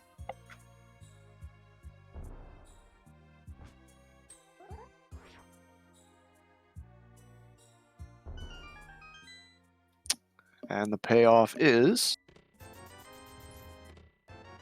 $50 and a shield. Not worth. Nope. Thick Fairy offers up Consolation prize, some green goo for the bottle. Aku, the boots are in Spike Cave. So, yeah. That's a thing. Yeah, and that is very, very hard orphaned on Hitman's side, so... Yep. But do go ahead and give these runners a follow. They are putting on an amazing show for us, and we would not be able to be here without them. Oh, yeah. Hookshot is also in Hookshot Cave, because that's a thing.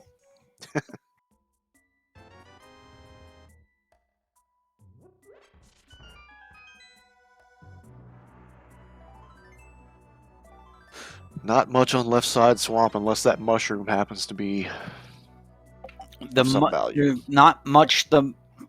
No. Not much the mushroom could be. Maybe the other bow. Yeah, that's about it. That would be value, but... Probably not worth the trek. No. I mean, the flute makes it not awful, but it does make it a time investment. Right.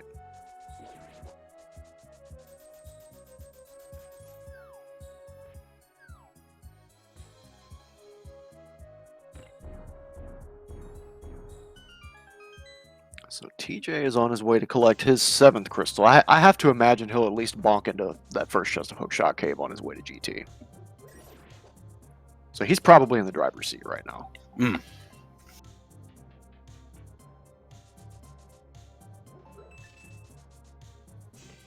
Meanwhile, Slumberjack is going to do the Eastern Pod doubleheader and get his 6th and 7th crystals here relatively shortly. Hitman unleashes the duck and wants to know what's on that mushroom. I don't imagine it's going to be anything that's going to make it worth, and it's definitely not going to recover the time. Just money. Nope.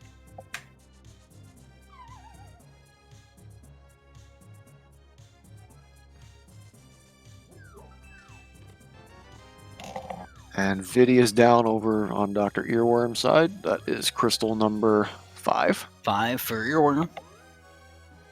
And Maelstrom enters Viddy's arena and is going to claim his 7th and last crystal. Basically using NMG strats, but with an added cape for safety.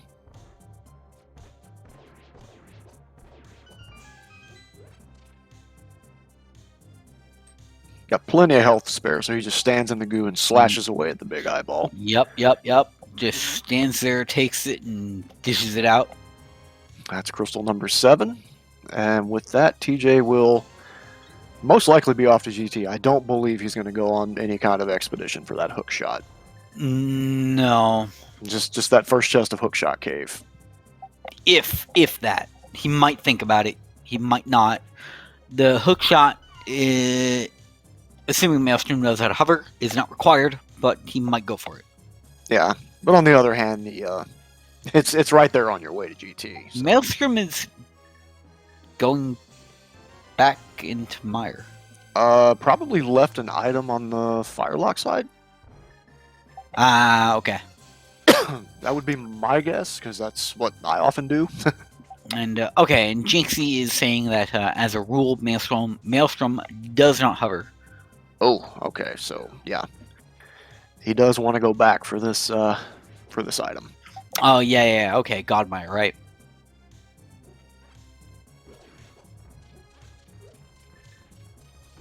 So this ends up giving a little of that time back, but Slumberjack might be able to take the lead because he's got the bow and he's doing the Pod Eastern doubleheader. So now Slumberjack is probably jockeying with Maelstrom for pole position here. Yeah, this is going to play out pretty interestingly.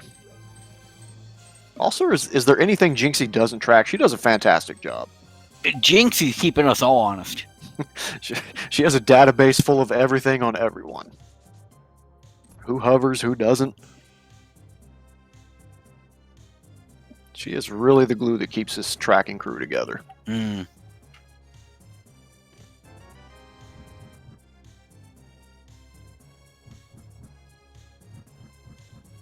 Looks like TJ is going to give Desert a whirl before or Checkerboard Cave before heading up and hopefully stopping by Hookshot Cave. Yeah, Hookshot Cave is the linchpin here. As much as we thought TR was the linchpin, Hookshot's now the linchpin.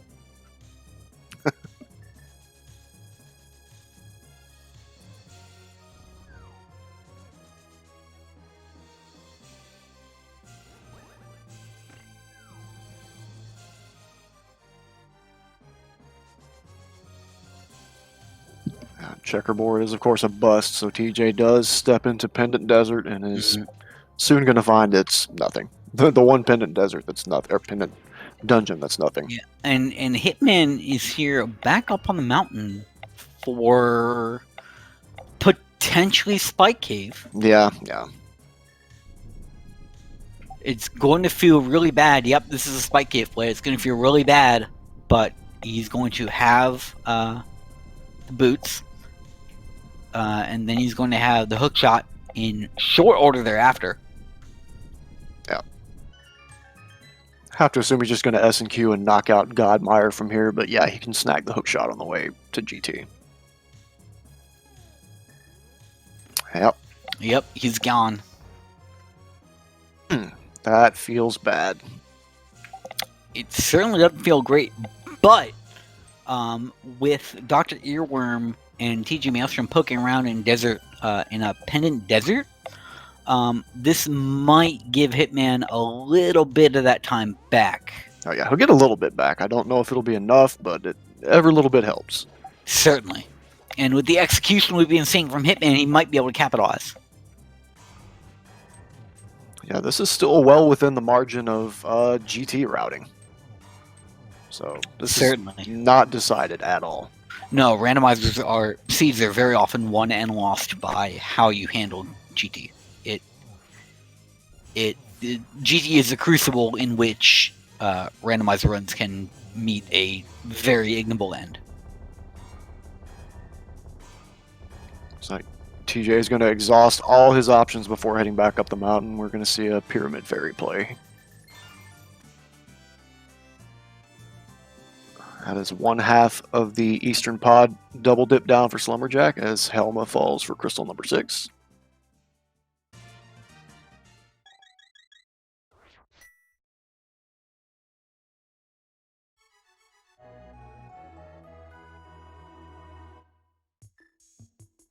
Okay, Hitman, what are you doing? You're going to check Lumberjack just in case. Then you're going to mirror up to the mountain. The old 131 Lumberjack check. Classic. Just arrows.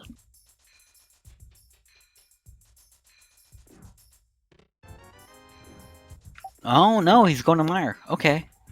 Yeah, might as well knock it out. Yeah, he's going to handle Mire and then pick up Hookshot Cave on the way up. Yeah, that's assuming he, takes the God Mire as it is and doesn't go back in. So that's what he needs to do here. Yeah. But since Hitman knows he's missing Hookshot, the question is, does he take the Godmire and bounce, or does he trust in his own aggression and go back into Mire? It is hard to just take a Godmire when you're still missing an item. Yeah. But it is an item that could just be in GT. So yeah, that said, we know that Hitman, we've seen him be an aggressive player this seed, so he might just bounce. It's going to be interesting to see what he does. Yeah, if you're on Team Hitman, you want to see him not turn around and go back in after picking up his 7th crystal. And Maelstrom ascending Death Mountain here.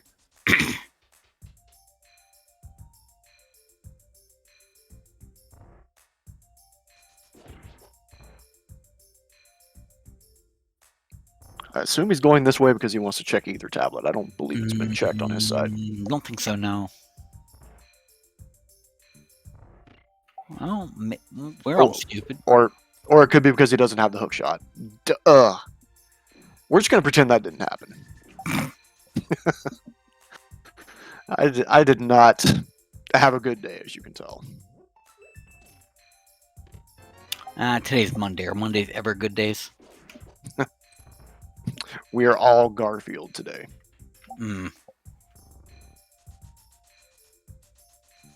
Down goes Helma for Dr. Earworm. That is crystal number 6. Yep. Okay, Maelstrom is going to... Oh. The Spidey senses tingled and he turned back around. He almost walked away from it.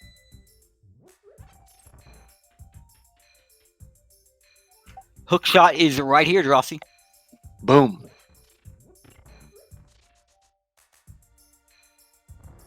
So that puts Maelstrom firmly in pole position. Yeah.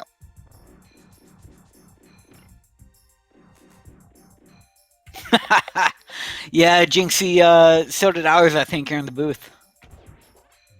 Hey, I'm seeing random numbers in chat. What's that about? Random numbers. This must be the fabled Ganon's Tower key guessing game. There are 22 checks in Ganon's Tower. We're going to be keying off of TJ Maelstrom's checks, and the object is to guess which chest has the big key.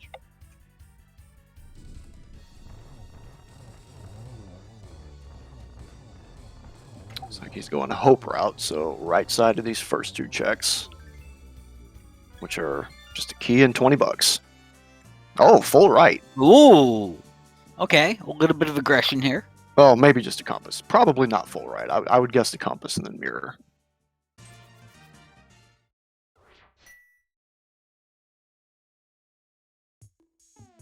Full right would be gutsy. And TJ doesn't exactly seem like he's the gutsiest kind of guy. Certainly not to the Hitman's level. So.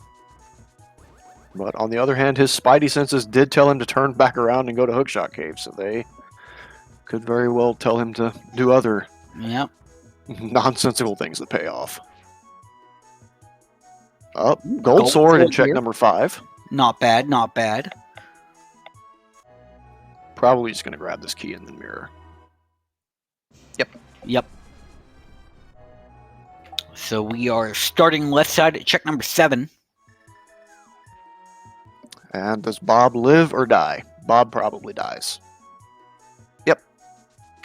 Rip Bob, never forget.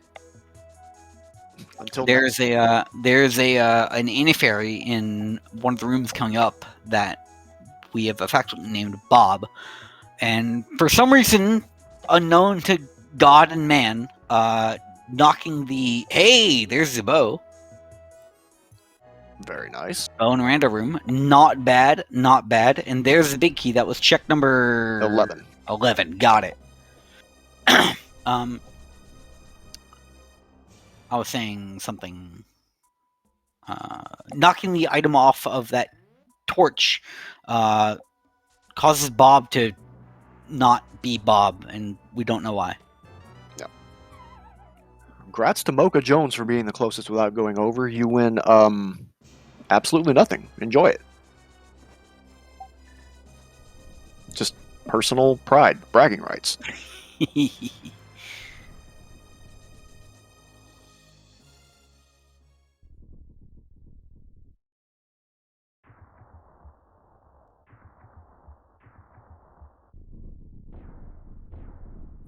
And we hear the stairs descending, which means Slumberjack will be stepping into GT right now. Mm-hmm.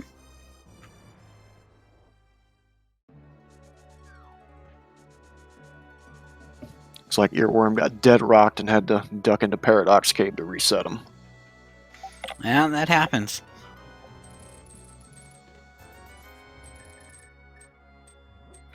Slumberjack taking the same option here. Yep. Pick up his gold sword and then bounce. And Hitman.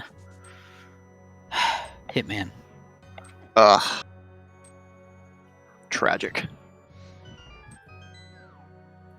Things were going so well, and then they just weren't. Oh, left his bomb behind. he tried to do the tricky The bomb dash dude, yeah. bomb dupe strat, and it didn't work. If you really want to check Pyramid Fairy, it's going to cost you another hundo. Yep.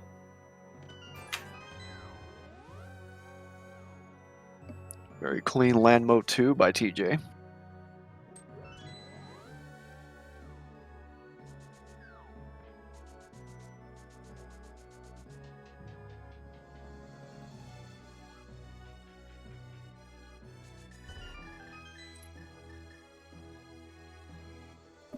Earworm gets his silvers.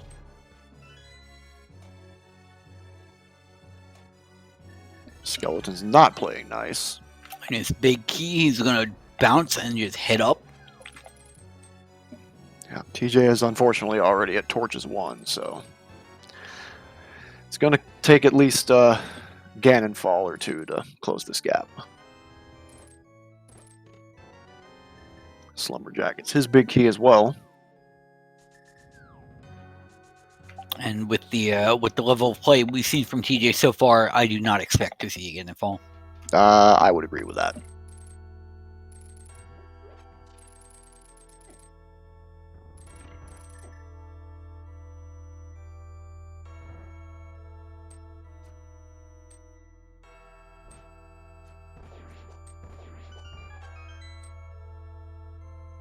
About as smooth the mold on 2 as you could like. Yep. Says no thank you to the post Moldorm 2 chest. Who needs it? Doesn't have anything he wants. Chat needs it. That's about it, really. That's about it.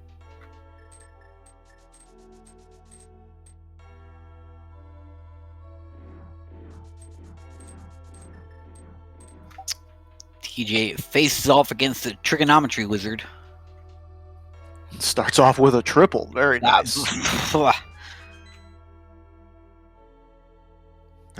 Second round go around, Aga does not play quite as nice. Only Nope. gets a single out of that. But nice double to finish it off. 3-1-2. Nice clean 3 cycle. Very respectable.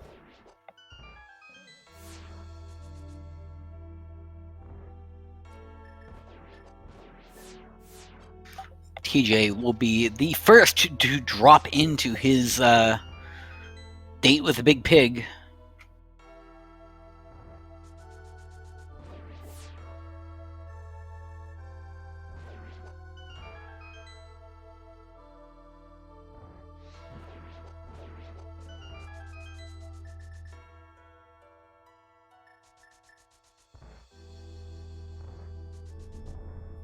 Gold sword. This is going to be a cakewalk. Oh, this is as well equipped as you could ever hope to be for this fight. Showing off the poke dash strats just because. Why not?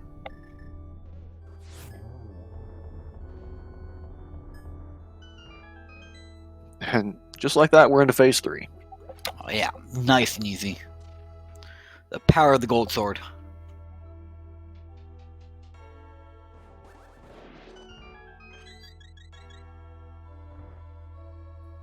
Looks like Earworm is about 2 to 3 screens ahead of Slumberjack for second on the restream, assuming this holds. Misses Torch Glitch, but he doesn't need it. Yeah, it's good to miss it when you have silvers because you can get an easy triple like that right there. Get your GGs in chat Bam. for TJ. Easy money.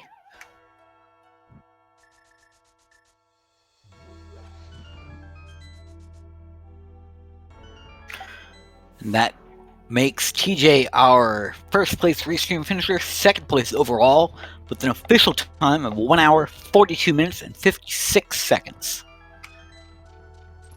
Very nicely done. That was a very, very good showing.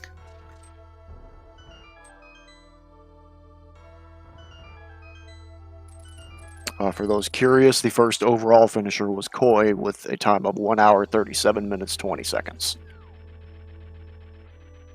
And it does look like we do have Maelstrom here with us. Are we ready? Are we ready, late bit? He has not been pulled up yet, but yeah, I guess let's do it.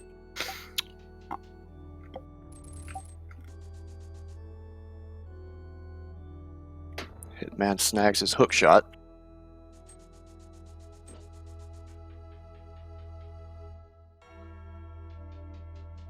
As Aga gives Earworm some particularly gross patterns to start the fight. Welcome, TJ. Hello. Good evening. Good evening. Oh, I can't. GG's. That was a thing that happened. Yeah. Yeah, it was. It was a thing that happened. Terrifying thing that happened. Go mode hookshot is among my most biggest pet peeves. Yeah, and you were about to walk away from it too. I had fully intended on going into hookshot cave. It's just that when I'm going into GT, habit makes me skip that part. Yeah, it looked like your spidey senses just tingled and made you turn back around right there. Yeah, I kind of wish I had just committed to that in general, but like, I was thinking about the Ice Palace keys, and I'm like, I don't think the hookshot can be in GT because of these Ice Palace keys, so I just kept looking for it outside of GT. Yeah, that was about the last place it could be. We saw pretty much every other check. Yeah, I got extremely lucky, just that whole sequence right after Turtle Rock. I mean, I found the lamp up there, and I'm like, okay, I guess I missed the flute somewhere. Yep. And my first thought was, okay, I have a lot of different places I can go. But we had these early flippers and like this early hammer and glove and all that, the mirror and all that, and I'm like, pretty sure it's something isn't just in Swamp Palace. So when I got it out of there, I'm like, I'll come back if I need to. Yeah, we had Dark World access at 10 minutes. It was remarkably nuts. fast. Really, really fast. Yeah, we saw Hitman make the TR play first out of the restreamers, and then a couple of you guys came behind, but then Hitman hard orphaned Spike Cave and came back for his boots later, which kind of doomed him. Oh, because you need the boots for that hook shot too. Like, Yep. so like either you get the boots or because you can't get the Misery Mire any other way. But and that makes Dr. Earworm our second place finisher on the restream, our fifth place finisher overall with a time of 1 hour 46:11, and looks like Slumberjack is going to be following right behind him, and that makes him our third place restream, sixth overall, 1 hour 46:27. Nice work. This was an incredible display from everyone today. Yeah, this seed sprung some nasty surprises on our runners. And we have Dr. Earworm and Slumber as a 1-2 punch. Let me bring them up.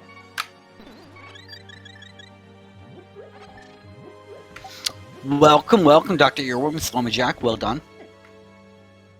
Thank you, GG. Hey, thanks. GG's, guys. Well done, TJ. Nice job. Thank you. So that Yeah, let's not talk about that. Because that clearly lost me a couple of spots. yeah, there's a bunch that we're just not going to talk about, huh? So I'm curious if y'all had the same experience where I climbed the mountain for the first time. I had everything to full clear TR, but I was on like Fighter Sword, Green Mail, 6 hearts, blah, blah, blah. And so I just went, I'm not going to waste the time grabbing that ice rod. And then by the time I got over to East Death Mountain, I had Tempered Sword and a bunch of hearts and went, I wish I had it. I would have just gone through there. And then it took I was the complete opposite. I saw Ice Rod and I'm like, ooh, now I can go into Turtle Rock. Yeah, that's what I did too. I was excited to go. I was like, the smart play normally would be like to just ignore that, but I don't have a lot left. Yeah, and as it turned out this seed, aggression was to be rewarded. Yeah, that bow was sad. I wish I had chased Green Pendant before I went to Mire and Desert and all that, but I just, without the flute, it just felt slow, and I had a, and then I got the flute and went, well, now I have a crystal, so I should just go do the crystal, and yeah. Yep. You don't like that feeling, and it's a pendant, so there's not a whole lot to recommend it, but it was recommended in the seed, so. Yeah, I feel like the one and only thing I avoided was everything in Swamp after the flute, because I got the flute and it was like, Yep, the bow's got to be locked somewhere behind this. And it wasn't, but I had the green pendant on me already, and it was like, it's either here or somewhere near Eastern Nerd Pod.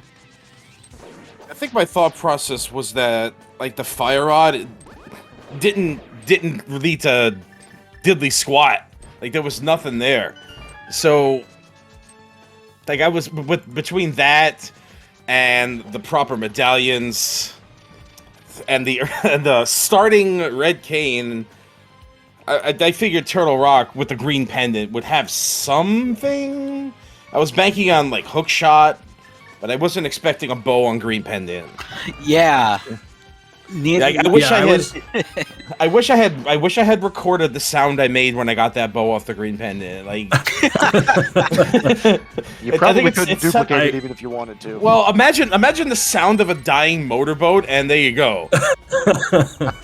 I was actually sort of beating myself up in Turtle Rock because I didn't have the lamp, or I didn't have the flute yet, and so all I needed was flute and bow, and I knew that flute couldn't be in or behind Turtle Rock because the lamp was on the mountain. Right. So it's sort of like, this, maybe I should have done some other stuff first, but I'm here already. I got to finish it. But then, sometimes the mistake pays off. Yeah, so Hitman was the first to actually make his way to Turtle Rock, and we were commenting that it felt like a very, very aggressive sort of routing decision. We were questioning it until we saw the bow come off of Sahasra. Yeah, and then after he got his bow, it was just a matter of, well, he has to hope there's not one in Pod or Eastern, and then he dodged those bullets. Exactly. Yeah, that's what I was thinking. It was like, well, if there's another one in Pod or Eastern, I just lost this race, and thankfully, quote unquote, it was in Ganon's Tower. Yeah. Package And right I think, right next to the big key. Hearing you describe your thought process, TJ, I really agree. Right, the game sort of was screaming Turtle Rock at you pretty early, and I think that's this has happened to me before where Ice Rod is on Inspec Rock, and I'm like, I'll come back to that later if I think I need it, and I might stop doing that. I might just grab it. It doesn't really waste you any time, and it can pay off. Honestly, Swamp Palace is probably screaming at me louder, but I don't like its voice. No, never. Does anybody? No. I just got the flute out of there and just dipped out. Yep, same. Yeah, did anyone on Restream go past the flute in Swamp? So, I mean, the three of us didn't. Did Hitman? No. Yes, Hitman full clear in the front, and he got a mushroom out of left side. Gotcha, okay. Which led to just money.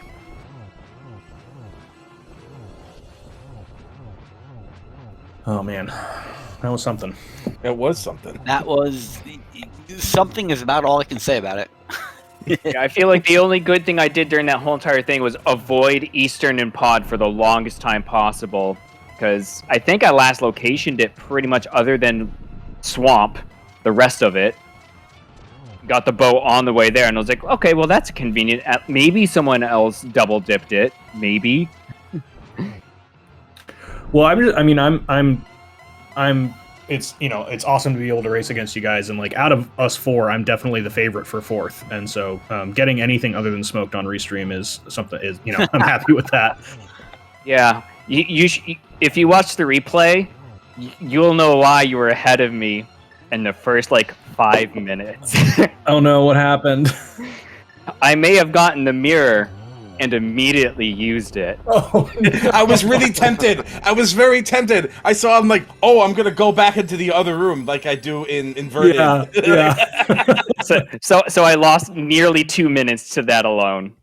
Yep, that's the difference. And then you caught up all of it, except for like 10 seconds. Sorry for Don't the feel- snipe, man. That don't always feel- hurts. Don't feel too bad. Don't feel too bad. My finger was on the trigger too. I was like, I was trying to I switch to quick bombs, swapped and to I it. accidentally hit R instead of L, and I was like, "Oh shoot, R doesn't lead to bombs anymore," and it was too late. And that closes the loop. Hitman is 4th place finisher on the restream, 13th place overall, with a time of 1 hour, 53 minutes, and 25 seconds. GG's, Hitman. GG's. I do have to head out, but thanks everyone, and good job racing. Thank you to comms and trackers and whatnot, and thanks to chat for hanging out. Thank you for racing, Slumberjack. All right, peace all. Yeah, same. I'm on the West Coast, so it's well past dinner time for me. But thanks so much, everybody, and GG's all. GG's. Enjoy your dinner. You earned it. yeah, GG everybody, and happy summer! Tomorrow, first day of summer. Let's go. Time Yes, to party. indeed. Solstice. Time to party. I'm on the Gulf Coast. I can live without summer. Ah, give me the heat. Want it. All right, everybody, have a great night. Take care. You too, You too. TJ. Okay, and TJ leaves, Hitman enters. Welcome, Hitman. GG's. So that happened. Yeah, that was a bit frustrating at the end. Just sort of, but you were the first to make the rather aggressive play to Turtle Rock. Yeah, I felt really good about pulling that bow off the green pendant. But it was a good, like, Leipit and I were talking. We were kind of, we had a little bit of a question mark about the Turtle Rock play. Leipit said he really liked it, and I came around to it, and I forget who was the first one to make the comment about the bow, but that ended up being real. I mean, I wasn't sure, obviously, if that was going to be the only bow available, and then with the second one in DM room and GT, it turned out to be. But I just figured, Yep. you know, the mountain at that point, got the ice rod there. It felt like a good play. Oh, it ended up being a great play. It's the only thing that tripped you up was isolating spike.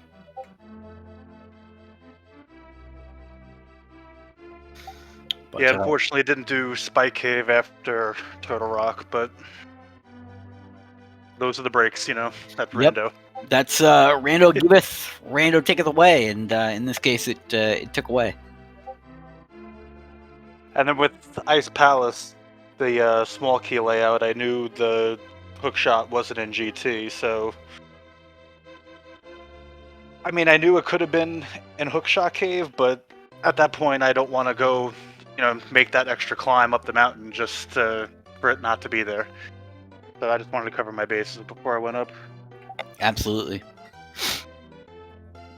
Like, good on you for keeping IP key logic in mind. That's still deep magic in a lot of cases to me.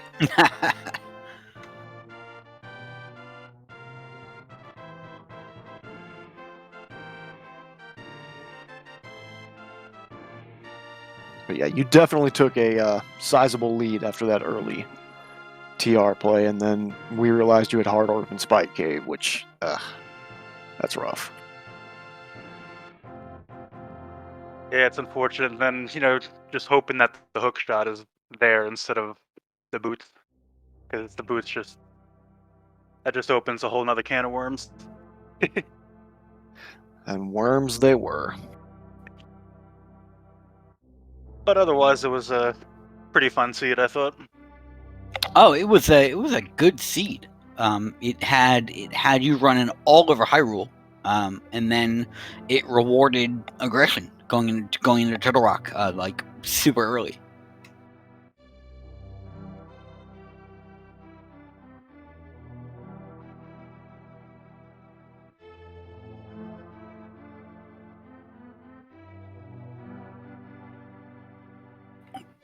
But that was a really good seed today. We had Dark World Axes at 10 minutes, and we just kind of scattered the 4 wins, and had a little bit of trouble tracking everybody. But thankfully, we had Jinxie and Sabletooth on the back end, keeping us honest. Yeah, you definitely had a lot of chances for divergence in this one. Oh, certainly. It's definitely an entertaining watch. Thanks to the runners for volunteering for the restream and putting on a good show. And thanks to my co-commentator, Late Bit, for being with me here in the booth, and Jinxie and Sabletooth in the back doing the tracking, clicking the buttons. Always a pleasure.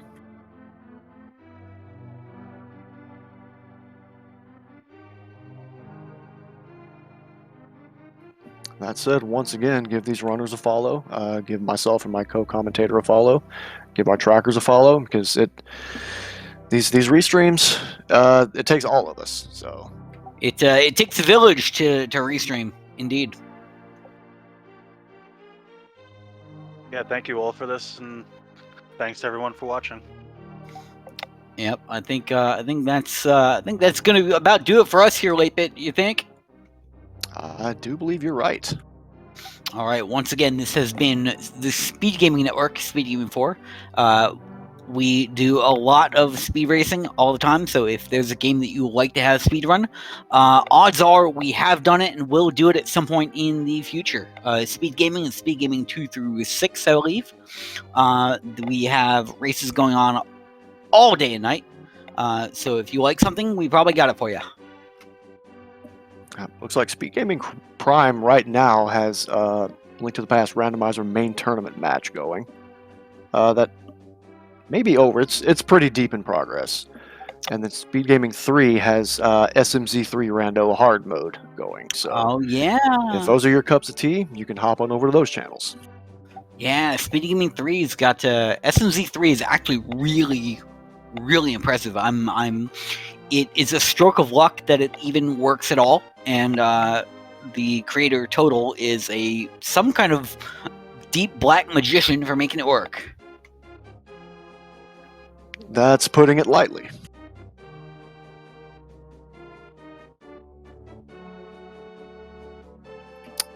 But yeah, I believe that is going to do it for us. Thanks everybody for watching. And we should be back tomorrow for another daily race. Hope to see you guys then. Have a good night.